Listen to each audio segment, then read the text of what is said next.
Et extrêmement tragique, le décès d'Elias, 14 ans, qui s'était fait voler son téléphone portable et poignarder en même temps par la même occasion, est décédé. Rappelle-toi, on avait vu cela sur la chaîne principale dans les petites news et actus. Pour la chaîne secondaire, eh bien, on voit juste ça dans TPMP, donc tu le découvres ici et maintenant si tu étais passé à côté.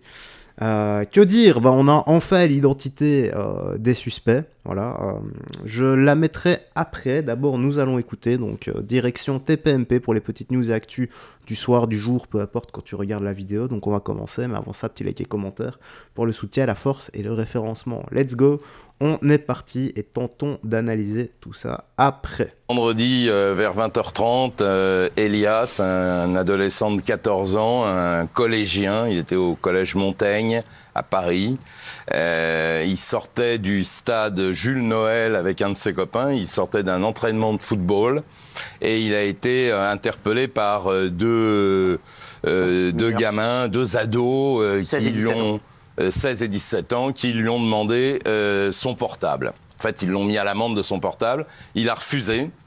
Et immédiatement, un des deux, le plus jeune, lui plante un coup de couteau au niveau de la clavicule et ils prennent la fuite. Les deux individus prennent la fuite.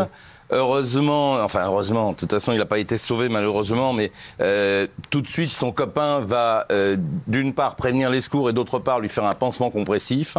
Et on a encore de la chance dans cette affaire, c'est qu'une voisine qui connaissait les deux agresseurs les a vus rentrer dans une résidence, plutôt une cité. Et elle a donc donné les informations à la police, ce qui a permis l'interpellation très rapide de ces deux individus. Et la police a retrouvé l'arme. Viennent d'être mise en examen et placée en détention provisoire. Oui, ça vient de tomber à l'instant. Oui, tout à fait, mais c'était en tout cas dans les tuyaux, c'est à la demande du parquet. Et en perquisition, la police retrouve le couteau chez le plus jeune.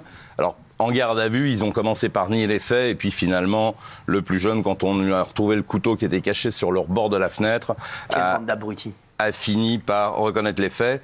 Donc, mourir pour un portable à 14 ans, tout le monde dit que ce gosse était un amour de gosse. Un beau gosse, un sportif. Il sortait vraiment d'un entraînement de football, il réussissait bien ses études. Enfin, c'est un drame absolu. C'est un drame. Pour un téléphone. Enfin, alors moi, je vais vous lire le titre du Monde, parce que c'est quand même fou le titre du Monde. Un adolescent de 14 ans tué à Paris après avoir refusé de se faire prendre son téléphone. 2 suspects mineurs en garde à vue. C'est quoi ce titre? Non, mais ce titre, mais franchement, c'est normal, c'est un titre comme ça, excusez-moi. C'est normal, ça. Excusez-moi, c'est d'une indécence pour les parents. C'est presque la faute de l'adolescent. Non, mais c'est presque la faute des capteurs. Avoir refusé, alors il est mort. Bien sûr. C'est honteux. Bon, et voilà, donc j'espère que ces deux abrutis, pour moi, vont passer restant de leur... Ils encourent la réclusion criminelle à perpétuité. Je pense que ça serait... Et plus que jamais, on se pose la question de savoir, parce qu'ils sont mineurs, et donc normalement c'est moitié peine devant le tribunal. Mais là, il faut, je pense qu'en ce moment, il y a une pression politique et médiatique. Oui, où je pense que ça va peut-être bouger les choses, parce que c'est tous les jours. On a un problème comme ça tous les jours. Tous les jours. Ah ouais, non, clairement, là, on s'en fout. Non, on s'en fout qu'ils soient mineurs. Je vous laisse imaginer s'ils ressortent ce qu'ils risquent de faire. Parce que pour un portable, si tu oses ôter la vie de quelqu'un comme ça, donc les deux, là, vous me les tapez en tôle et on n'en parle plus. Hein. Le mieux serait de les taper dans une prison où on les fait bosser 7 jours sur 7, 12 heures par jour sur chantier et qu'ils soient pas payés. On leur donne juste à manger et de l'eau, voilà, tout simplement. Normalement, ça devrait être comme ça quand tu vas en prison. Donc réformons tout ce qui est prison. Maintenant, j'ai pas entendu la France Insoumise ou autre s'en indigner. Voilà, j'ai pas entendu les personnes qui soutenaient l'autre là, celui qui avait un casier judiciaire bien fourni, Naël là, ceux qui s'étaient indignés pour Naël, s'indigner pour Elias. C'est bizarre ça. Là, on les entend pas. Maintenant. Pour les agresseurs, on en sait plus. C'est quoi donc Paris, Elias, collégien de 14 ans, poignardé à mort. En résistant au vol de son téléphone, les auteurs étaient déjà connus de la police, donc mise à jour. Profil des suspects, 16 et 17 ans, de type africain et antillais. Bon, on s'en fout un peu de l'origine, hein, parce que la racaille n'a ni origine ni statut social.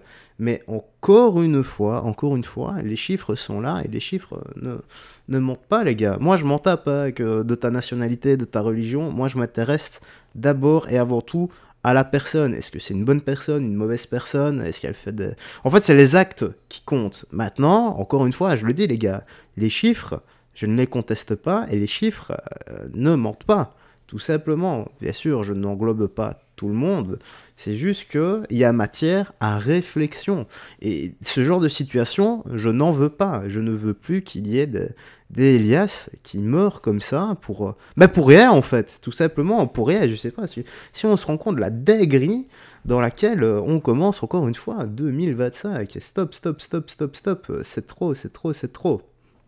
Alors, on va enchaîner, qu'est-ce qu'on a ici? Ouais, celle-là, donc écoutons ça, à la suite, allez. Attaque terroriste au couteau dans un centre commercial. Qu'est-ce qui s'est passé? C'était dans le Vaucluse.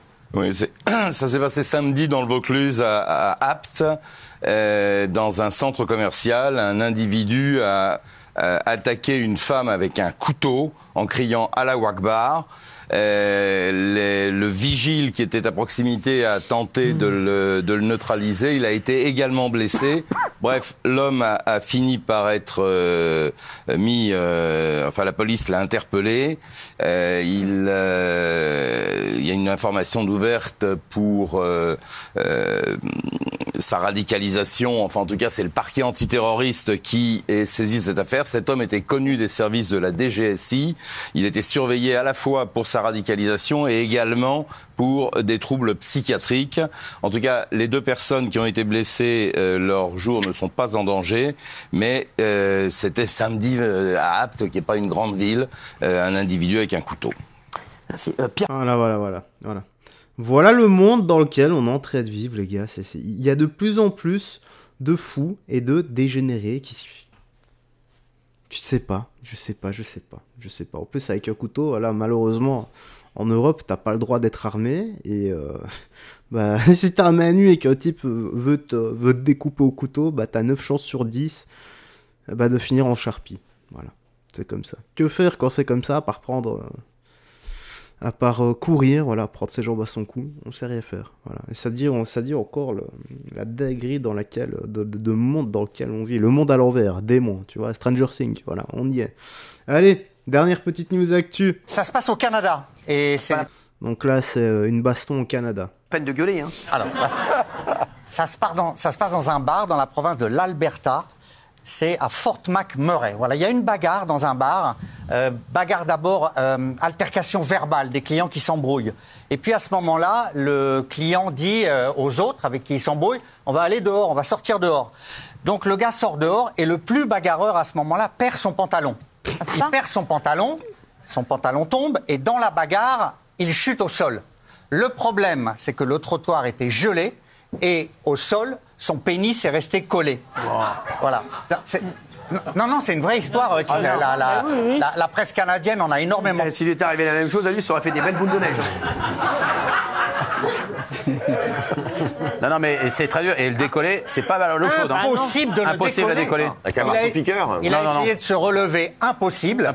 Les gens qui étaient autour de lui ont arrêté la bagarre, ont vu le drame, ont essayé de le décoller. Impossible. Et c'est le secours, les policiers qui sont venus le décoller.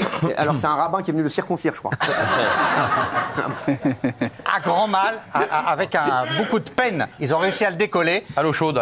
Exactement. Alors, la bonne nouvelle, c'est qu'il n'aura pas de séquelles. Et deuxième, et deuxième bonne nouvelle, il n'a été inculpé pour rien.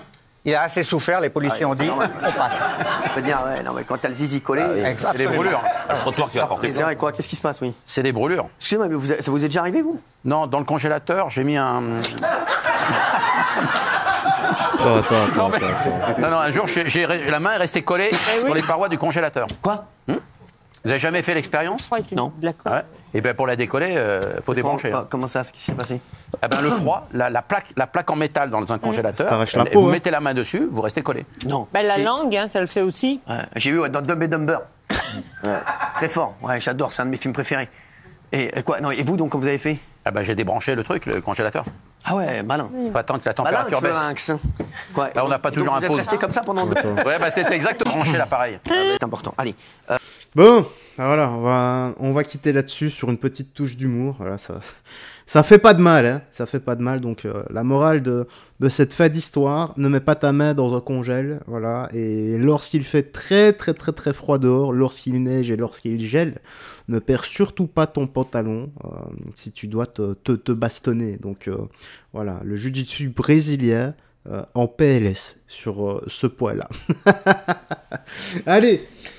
Rien d'autre à ajouter. Tu me dis dans l'espace commentaire, toi, ce que t'en as pensé. Marre, qu'on tue la jeunesse, comme ça. Qu'on tue tout court, en fait. Tout simplement. Et je sais comment ça va se finir. Hein. Ça va recommencer, mais avant ça, il y aura de belles marches blanches qui ne serviront à rien. En espérant, voilà, cette fois-ci, j'ai peut-être un petit espoir que les deux tueurs prennent perpète, quoi.